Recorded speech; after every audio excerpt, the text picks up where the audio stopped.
Hey you, it's Blaque, and I'm here to tell you that now you can become a member of my YouTube channel.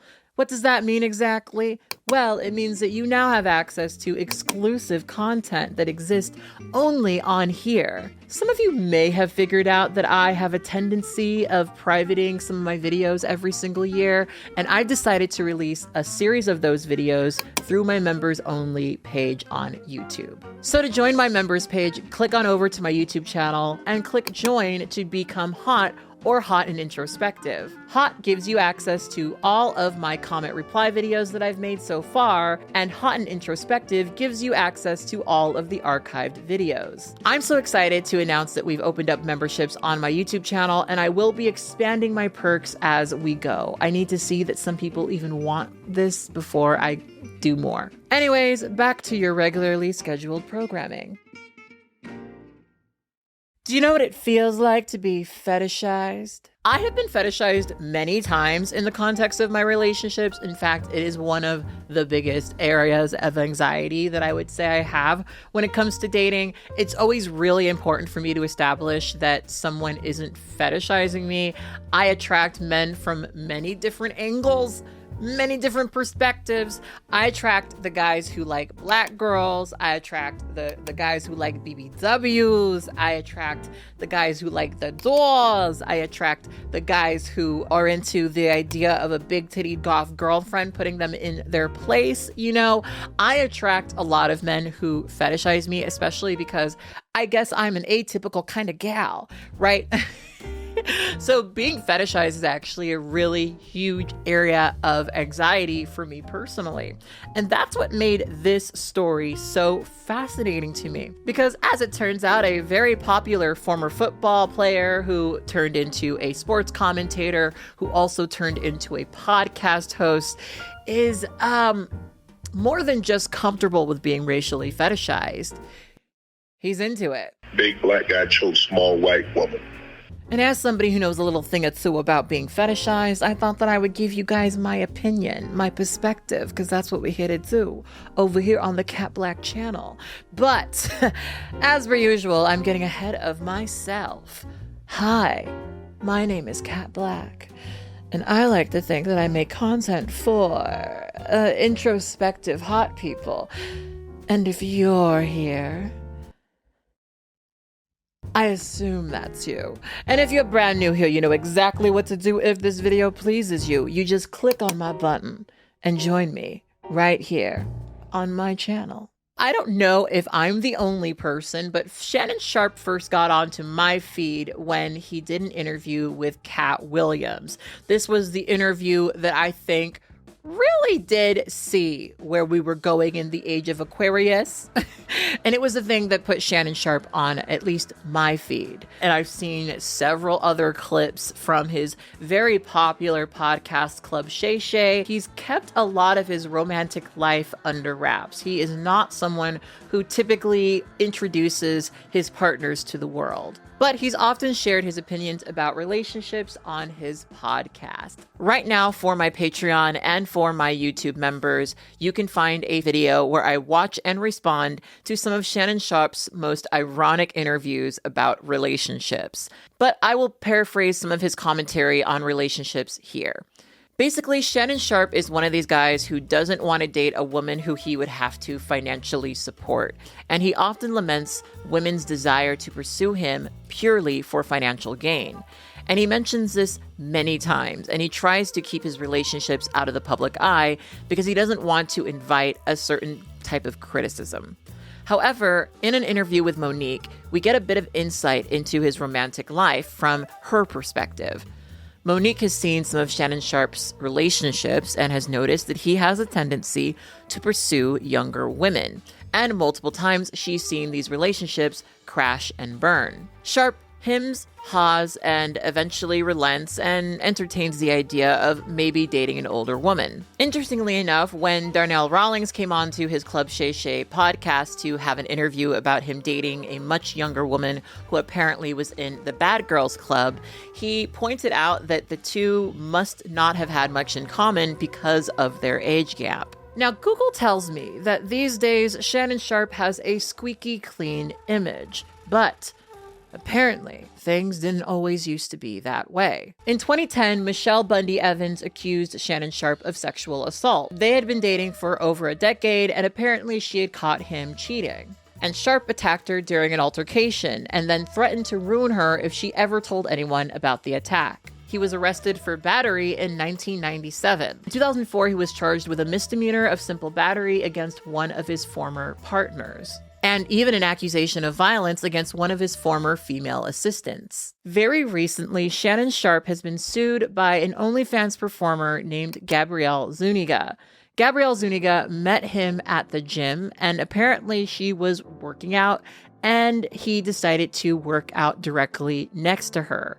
He started up a conversation and then challenged her to a fat loss competition and said that if she wins, he will buy her a new pair of tits. To exchange numbers, and Shannon was apparently very, very pushy, and eventually she relented and agreed to meet up with him. And upon meeting, she was directed to sign an NDA. Apparently, after the first time she went over to his house, they started some sort of DS relationship where he was the dominant and she was the submissive. Zuniga alleges that over several different instances, Sharpe would assault her, and Sharpe obviously had something to say in response. My statement is found here, and this is the truth.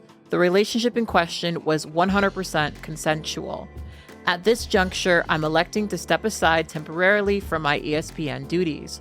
I will be devoting this time to my family and responding and dealing with these false and disruptive allegations set against me. I plan to return to ESPN at the start of the NFL preseason.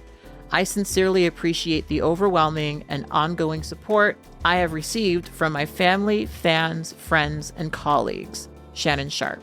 So one of the reasons I wanted to talk about this is because I am a person who practices BDSM. I am someone who is very involved in the BDSM community. In fact, I do a little bit of community organizing shit within the BDSM community in Los Angeles. So I wanted to sort of share my thoughts about this as a person who is in BDSM and has complicated feelings about this, right? So I want to start by telling you guys that for me personally, BDSM is consent forward. It is mostly of interest to me because of consent. I am someone who has experienced quite a bit of sexual violence. And so for me, BDSM appealed because on paper, I'm doing it with someone who respects my consent, who respects my no, who is going to listen to me when I tell him that I don't want this to happen and I do want this to happen, right? When I've had relationships with people where we are on the same page and consent is centered and it is understood, some of those exchanges have been incredibly fulfilling. But one of the things that I've had to make peace with is the fact that even though that may be my relationship with BDSM, even though that may be my experience of BDSM, even though power exchange may be something that I gain a lot from, it is optimistic to think that a man who wants to dominate a woman is developed enough to have a very similar entry point into BDSM. Anything I say, you're just gonna like get mad at and you're just gonna hang up on me. So I feel like I'm not gonna hang up on you. Here's what it is. what does that even mean? Nothing, Gabby. You want to be a dick to me now, so. I don't want to be. Don't manipulate me. Oh, no, have mercy. If you say that one more time, I'm gonna choke the out of you when I see you.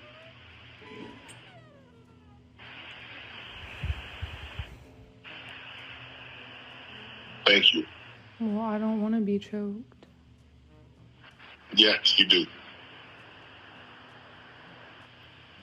I don't think you have a choice in the matter. What I've observed in my now several years of being in the BDSM scene is that, yeah, those good DOMs exist, right? They do exist. They're just not the vast majority of men who are DOMs, right? Because in our society where misogyny is what it is, men who come into their interest of dominating women are already coming into it from a perspective where our society tells them that they're owed women. So when these men practice BDSM, more often than not, what it looks like is them just being abusive and then calling it BDSM, saying, oh, if you were actually, highly developed, you would actually understand this. And when people jump, when they rush, to me, that's a sign that they're not really here to do BDSM. A lot of the messages between Zuniga and Sharpe are of her expressing an active interest in BDSM scenarios. And for that reason, a lot of people are saying that maybe she isn't actually as innocent as she seems to be trying to convince people she is. But I feel the need to say that BDSM is all about consent. And just because you consented to something one day does not mean that you consent to it the next. There are a very long list of edgy things that I enjoy doing, but I don't do with everyone. And for the people that I do those things with, a really huge part of our dynamic is an understanding that if I'm uncomfortable, if I'm not interested in it, if I don't want to do it anymore, I get to say no. And that's something that a lot of vanilla men who approach BDSM don't exactly understand. They don't understand that when it comes to BDSM, even though there is a dominant and a submissive, usually the submissive is the one who's truly in control. There's a lot of men who come to BDSM with this idea of it standardizing roles within a relationship, right? They're the dom, that woman is the submissive. And there's a lot of women who want to be submissive. There's a lot of men who want to be dominant, right? And the thing is, unfortunately, we kind of have to have a conversation about these things and also patriarchy. Power exchange can go any way.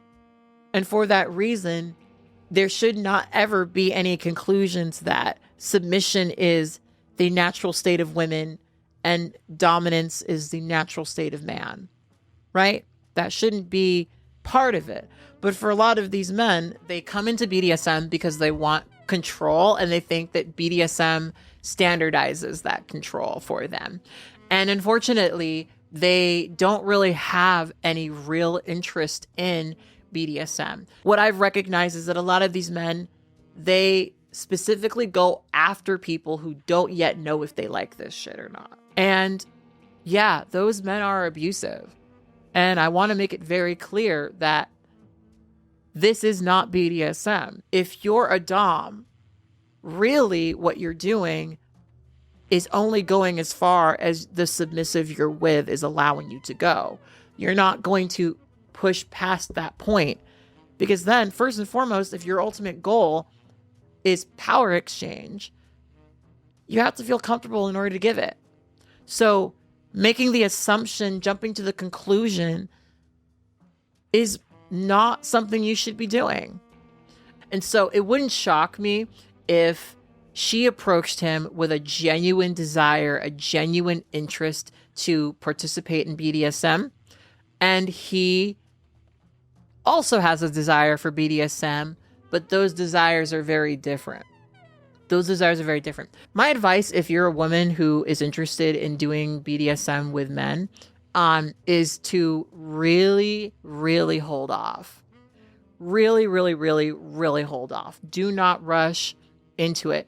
Because when I tell you, even in my time in BDSM, sometimes it's taken me years to understand that some of these men aren't good news, right? Like, sometimes someone can seem good at first, and then you don't know that there's a missing stair. You don't know that the reason this person seems okay is because all the people who they've harmed have been removed from the space. That's unfortunately a pretty common problem, right?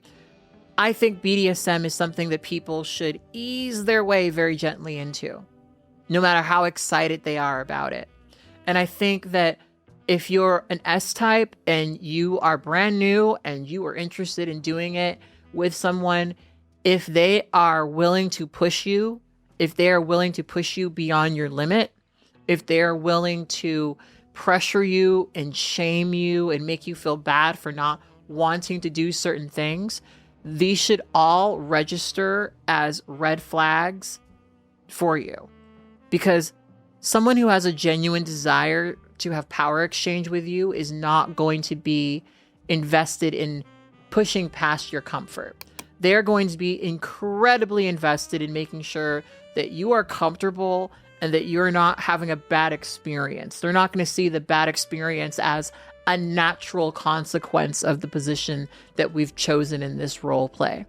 And that's the issue that I've seen a lot of vanilla men practice when they approach BDSM.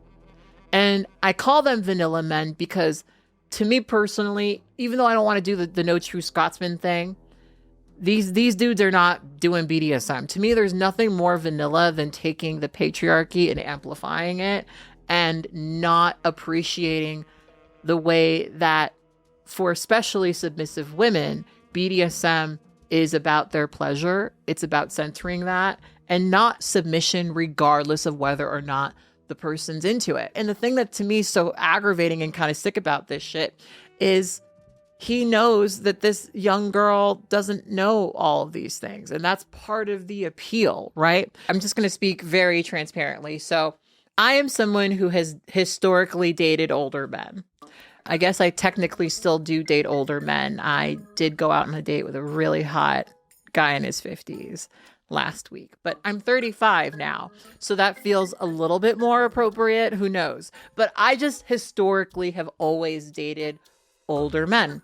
And I dated older men for some of the reasons that I went into, right? Like when I was younger, the idea was older men just have more and can do more. And that's really what it was about. And I think for me personally, yes, a lot of that was daddy issues. A lot of that is daddy issues. A lot of that's daddy issues. I think that is something that I would say my partners have both suffered through and benefited from. When I was 21, I was dating a guy in his 60s, right? And don't come for me too much. He was a hot guy in his 60s, you know, like he had muscles or whatever. Like Shannon Sharpe's archetype of man, I would argue, is like the kind of guy that I talked to when I was younger.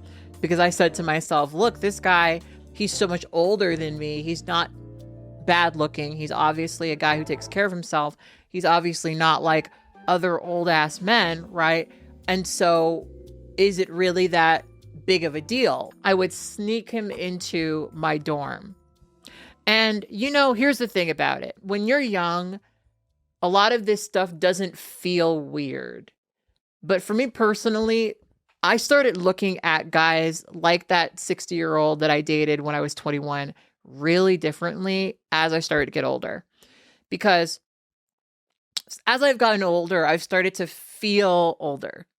I mean, I know that sounds really obvious, but what I mean, and this is hard to articulate to people who are younger too, what I mean is as you mature, even if you're not someone who is super smart in one way, you're going to feel the difference in how long you've been here, right? You're going to feel the difference in how long someone has had to establish and define themselves, how long they've had to establish and define their own narrative, their own self-understanding, right? And when you meet someone who is young, you can tell that the amount of time that they've had cultivating their inner person, very, very short. You can feel it physically, that their body isn't quite as mature as yours is. You feel it. You feel so much older and you feel the knowledge that you have. Even if you intuit that you could have more, you feel it, right?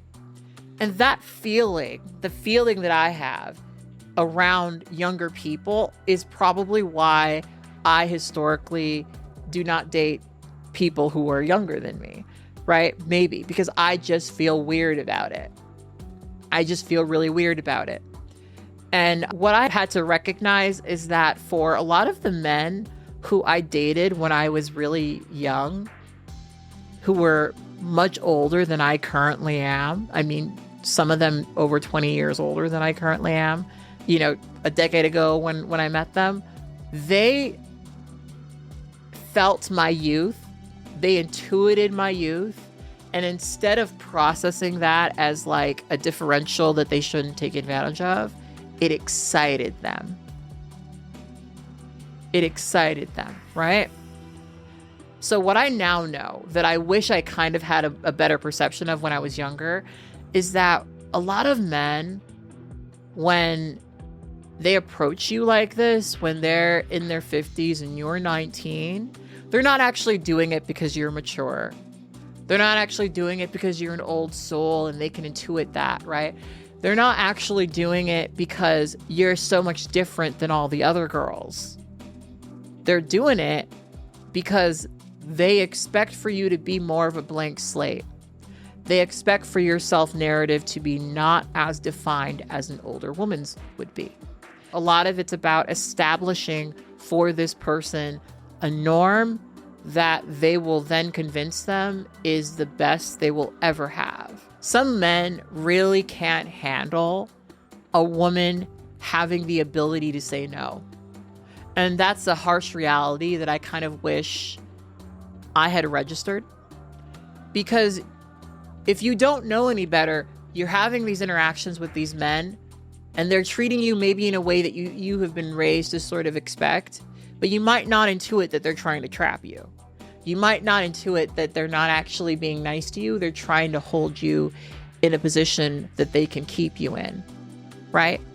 For me, it took me a bit to understand that like, oh, some dudes really don't want to see you outgrow them. They don't want to see you develop your own way of being. They want to define your way of being and control it, and then keep you in a position where you're constantly feeling scarcity. It took me a while to really catch on to all this. These older men think that a younger woman who doesn't yet know how to live her life are going to be able to handle them in old age. Let's just be real about it. A lot of these men, they're really not looking for wives. They're looking for caretakers. And the harsh reality is that a lot of these younger women, the only reason they have to be in these relationships is that it benefits them financially.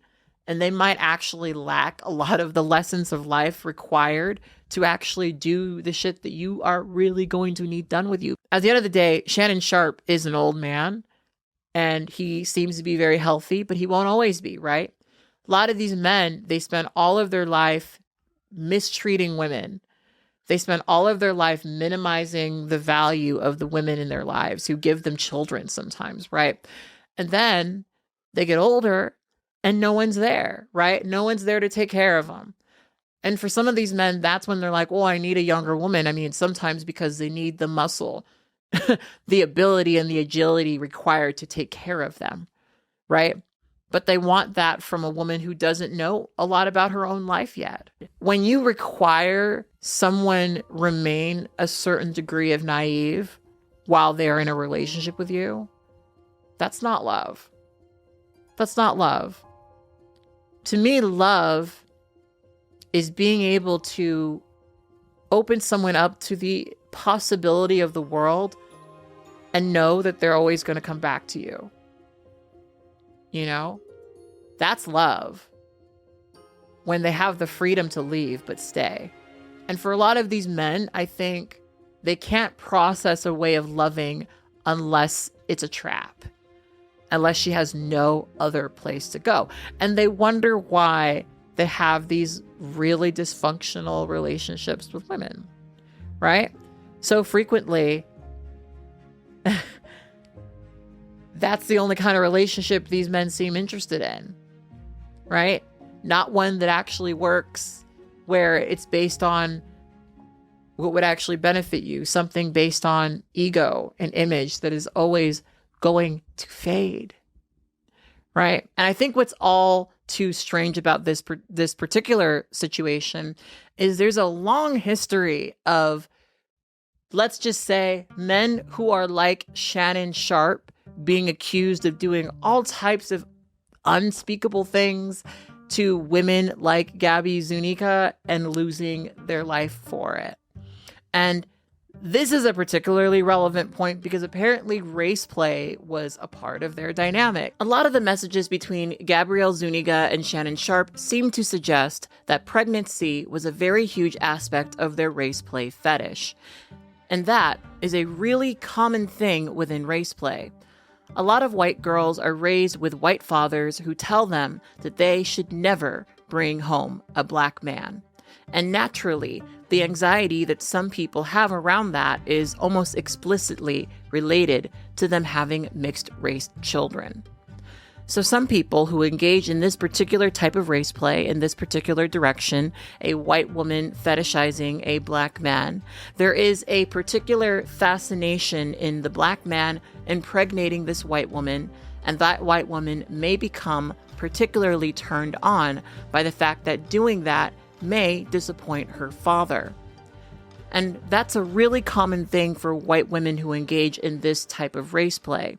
For them, their relationships with black men are largely rebellious. And what we can piece together from some of these texts that were released is that, bare minimum, Shannon Sharpe was into it. Bare minimum, Shannon Sharpe was tolerant towards the race play. And that aspect of it doesn't really shock me, purely because of what I know of a lot of black men, if I'm being honest with you. My observation of a lot of black men is that they have a degree of tolerance towards race play that I just don't have. And I think that it has to do with, I guess, the way that it may feel complimentary for some black men to be in race play, but it's just never really felt that way for me. So it didn't really surprise me that race play was part of this dynamic. Well, okay. Okay, what? Well, I'm not really interested in getting choked, so I guess we're going. Yeah, I might choke you in public.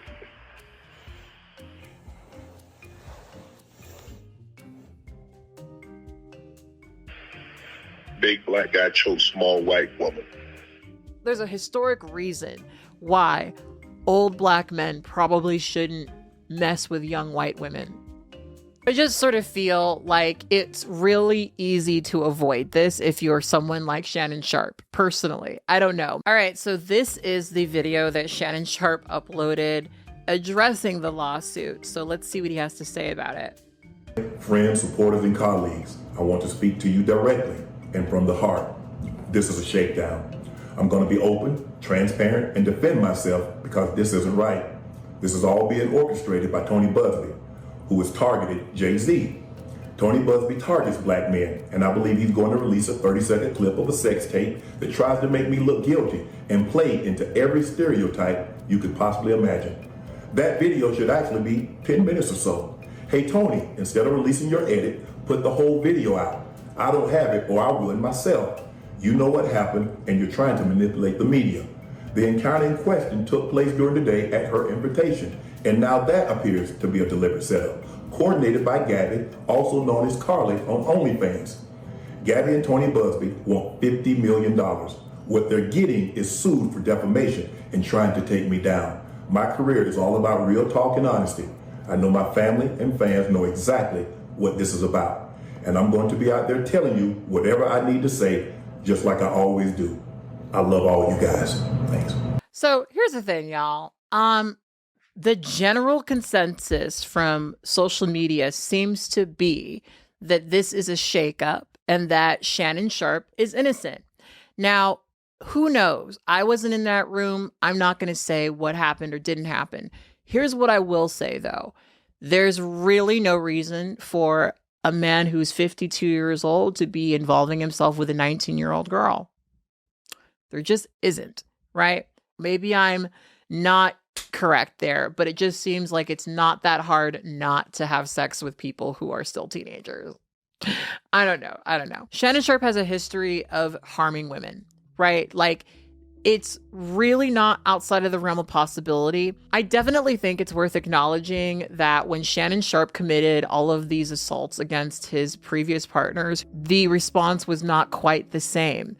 Shannon Sharpe was still able to go on and develop a career to the degree where he's even known as being somewhat of a squeaky clean character, despite having abused women in the past. And while I do not doubt that there are 19-year-olds out there who are willing to use their bodies in order to get money from 50-year-old men, I also know that Shannon Sharpe was given so much more than I think he probably actually deserved. And I'm inclined to believe that if he was able to get away with abusing women in the past, and if he didn't see huge repercussions for that and was able to continue having the career that he does, that it's more likely than not that over the years he's normalized this sort of behavior towards women because he knows that he can get away with it. And I'm more inclined to believe that he is continuing a pattern that's already been established than this 19-year-old is making it all up and trying to get money from him. And I gotta be really honest. Let's say that's happening. It's really hard for me to feel bad for this guy. That's just how I feel. Maybe that's kind of harsh, but I'm entirely too tired of being tolerant towards abusive men. And even if we can argue the nuance, even if we could argue, that we should see in between the yada, yada, yada, I don't want to lose sight of the fact that we currently operate in a country that is becoming increasingly antagonistic towards women specifically. And men like this want nothing more than for those women to be silent and to be abused in silence. In fact, I would go as far as to say he might have even pursued her because she's an OnlyFans model and knew that people's response to the abusive shit that he did to her would be dismissed for that reason, right? So that's what I have to say. I'm really curious what you guys have to say. Please let me know what your thoughts are in the comment box below. Now, before I go, I want to give a shout out to my last 3 Patreon members: Color Me Happy, Anna Adams, and Marco De Vito. Thank you so much for joining my Patreon. I really appreciate all the support that I get over there. Patreon is where I upload some of my more exclusive content. And I will say right now is a pretty good time to join, because I actually now for like the first time in a really long time have unique content for Patreon. Right now, if you go on my Patreon, you're going to see that I have a video where I responded to the comment section of my previous uploaded video.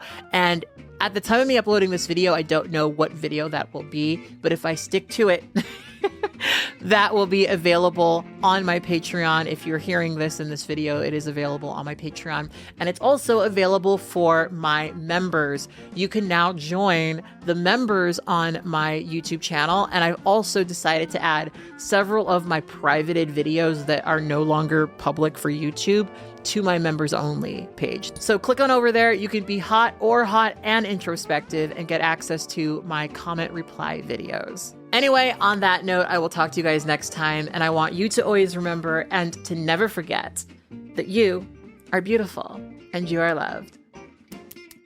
Bye.